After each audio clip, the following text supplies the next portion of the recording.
जंगल के एक छोटे से कोने में रानो चिड़िया रहती थी। वो बहुत गरीब थी, लेकिन मेहनत करने से कभी नहीं डरती थी। उसका घर टूटी टहनियों से बना था। उसके 2 छोटे बच्चे थे जो भूख और ठंड से कांप रहे थे। बच्चों, हाँ, थोड़ी देर और सब्र करो। अम्मी कुछ न कुछ लेकर जरूर आएगी। ठंड भी है और पेट भी खाली है। मुझे सब पता है, लेकिन ऊपर वाले पर भरोसा रखो बेटा। मैं तुम्हें यूं रोता नहीं देख सकती। तभी रानो की सबसे अच्छी दोस्त हरियाली तोती वहाँ उड़कर आती है। रानो बहन, तुम हमारे साथ चलो ना। वहाँ आग भी जल रही है, खाना भी है। तुम्हारे बच्चों को थोड़ी राहत मिलेगी। अकेली इतनी मुश्किल में क्यों पड़ी है?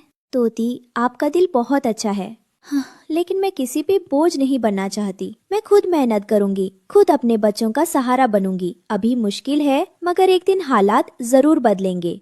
रानो को यकीन था कि उसकी मेहनत और सच्चाई एक दिन उसे इन मुसीबतों से बाहर निकालेगी। सुबह जब रानो चिड़िया जंगल में कुछ चल रही थी, तभी एक पेड़ से 2 आवाजें आईं। ये आवाजें थी कालू कौवा और गोरी कौवी की। वो दोनों रानो की हालत देखकर हंसी उड़ा रहे थे। अरे देखो, ये तो रानो चिड़िया है। इतनी ठंड में गोबर और पत्ते ढूंढ रही है। लगता है अब जंगल का पहला गोबर वाला घर बनने वाला है।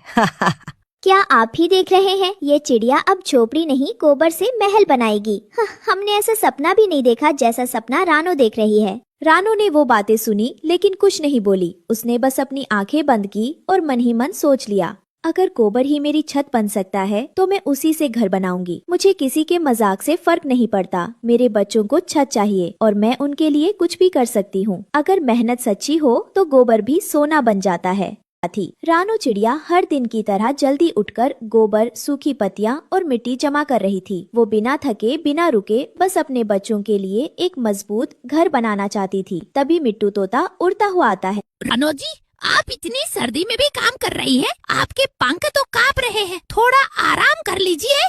नहीं मिट्ठू भाई, जब तक मेरे बच्चों के सिर पर छत नहीं होगी तब तक आराम मुझसे दूर रहेगा। मैं चाहती हूँ कि जब बारिश आए तो वो भीगे नहीं, ठंड में ठिठुरे नहीं। घर चाहिए, चाहे गोबर से ही क्यों न बने। थोड़ी देर में हरियाली तोती भी आ जाती है, झोली में कुछ सूखे पत्ते और रस्सी लिए हुए। रानो बहन, ये पत्तियाँ और रस्सी ले लीजिए। मैंने सोचा शायद आपके काम आ जाएं। आप अकेले बहुत मेहनत कर रही हैं, अब हम भी साथ देंगे। आप दोनों का बहुत बहुत शुक्रिया। जब लोग मजाक बना रहे थे, आप दोनों ने दिल से साथ दिया। मुझे अब यकीन है कि मेरा घर जरूर बनेगा। रानो, मिट्ठू और हरियाली ने मिलकर घर की दीवारें बनानी शुरू की। दिन बीतते गए, लेकिन रानो की हिम्मत कम नहीं हुई। फिर एक दिन रानो को जंगल में एक सुनहरी गाय मिली जो बोल सकती थी।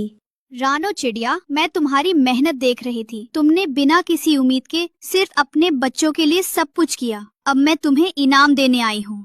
आप कौन है? क्या आप सपना है या सच्चाई?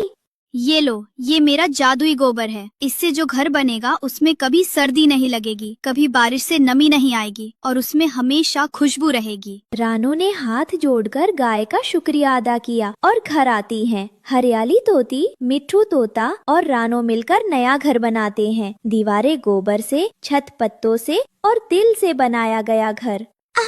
रानो, ये तो महल जैसा लग रहा है और कितना ठंडा है। इस गोबर की खुशबू अजीब है। इसमें सर्दी भी नहीं लग रही, हाथ भी नहीं सख्त हो रहे। लगता है ये वाकई जादुई है। और जैसे ही ये घर बनकर तैयार हुआ, कालू कौवा और गोरी कौवी वहाँ आ पहुँचे। तो आखिरकार रानो चिड़िया ने अपना गोबर महल बना ही लिया। वाह वाह, क्या बात है। अब तो बस इसमें राजा रानी रहना बाकी है। मुझे तो समझ नहीं आता, कुछ लोग गरीबी को शो ऑफ कैसे बना लेते हैं। गोबर का घर बना लिया और अब खुश भी हो रही है। रानो शांत रहती है, कोई जवाब नहीं देती। लेकिन हरियाली और मिट्टू कहते हैं, कम से कम किसी का मजाक उड़ाने के बजाय मेहनत की इज्जत करना सीखिए। रानो दीदी में जो किया वो आप कभी नहीं कर सकते। जिसे आप गोबर कह रहे हैं, उसी ने एक माँ और उसके बच्चों को ठंड से बचाया है। शायद आपको कभी इसकी कीमत समझ न आए। तोता तोती की बात सुनकर कालू कौवा और गोरी वहाँ से चले जाते हैं और उन्हें रानो का मजबूत और सुंदर घर रास नहीं आ रहा था। रात का समय, जंगल में हल्का अंधेरा। कालू और गोरी एक पेड़ पर बैठे फुसफुसा रहे थे। रानो चिड़िया अब हीरो बन गई है। सब उसकी तारीफ कर रहे हैं। ये मुझे बिल्कुल पसंद नहीं। और उस पर बना है गोबर का घर, मजाक उड़ाने लायक चीज। और देखो, लोग वाह वाह कर रहे हैं। तो चलो आज रात उसका सपना खत्म करते हैं। उसका घर ही नहीं रहेगा तो तारीफ भी नहीं बचेगी। रात को जब जंगल सो रहा था, कालू और गोरी चुपचाप रानो के घर के पास पहुँचे। उनके पंजों में जलता हुआ छोटा सा लकड़ी का टुकड़ा था। जल्दी करो कालू, इससे दीवार के पास लगा दो। कालू जैसे ही आग पास लगाता है, एक चमकती रोशनी अचानक फैलती है और आग बुझ जाती है और एक गाय की आवाज आती है। जो घर मेहनत और दुआओं से बना हो उसे कोई जला नहीं सकता। किसी की जलन सच्चाई को कभी हरा नहीं सकती। कालू और गोरी डर जाते हैं, एक दूसरे को देखकर कांपते हैं। ये कैसा घर है? ये तो जादू है। भागो यहाँ से, कहीं हमें कोई देख ना ले। डरे हुए कालू और गोरी उड़कर अपने घोंसले की ओर भागे, लेकिन जब वो वहाँ पहुँचे तो उनकी आंखें खुली की खुली रह गईं। उनका घोंसला जल रहा था, आग की लपटें और धुआं उठ रहा है। हाय, हमारा घर ये कैसे हुआ? हमने दूसरों का घर जलाना चाहा और खुद हमारा घर जल गया। शायद ये ऊपर वाले का इंसाफ है। कहते हैं जो दूसरों के लिए गड्ढा खोदता है वो खुद उसमें गिरता है। रानो चिड़िया का घर बच गया, लेकिन कालू और गोरी अब समझ गए कि जलन से सिर्फ नुकसान होता है।